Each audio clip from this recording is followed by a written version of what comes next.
Violence must be called out, and it has to stop.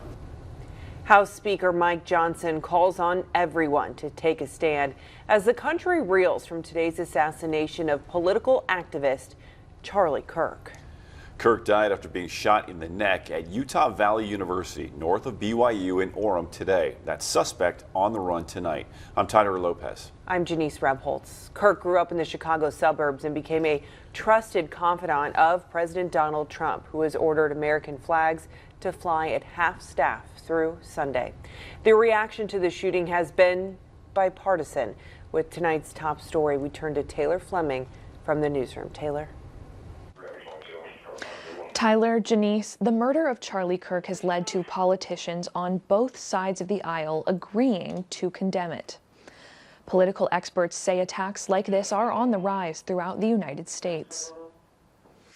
Republican Representative Darren LaHood calls it abhorrent. Democrat Governor J.B. Pritzker said political violence has no place in this country and should not become the norm. But the list of violent acts against both parties is growing, to include 2 attempts on President Donald Trump's life, the killing of a Minnesota state lawmaker, and Wednesday's shooting death.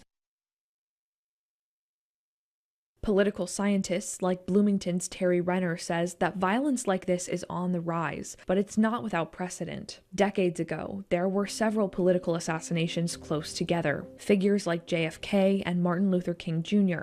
But there was relative calm after the 1981 attempt on President Ronald Reagan's life.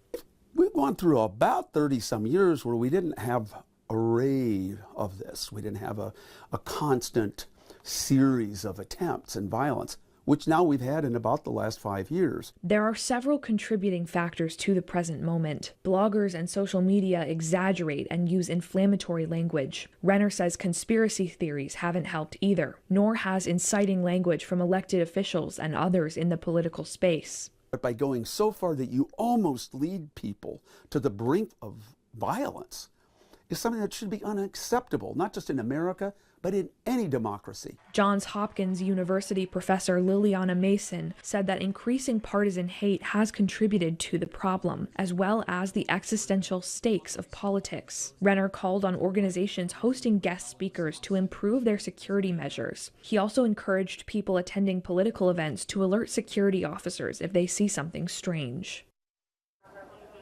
You can see the statements on this violence from politicians across Illinois on our website, 25newsnow.com. Tyler, Janice.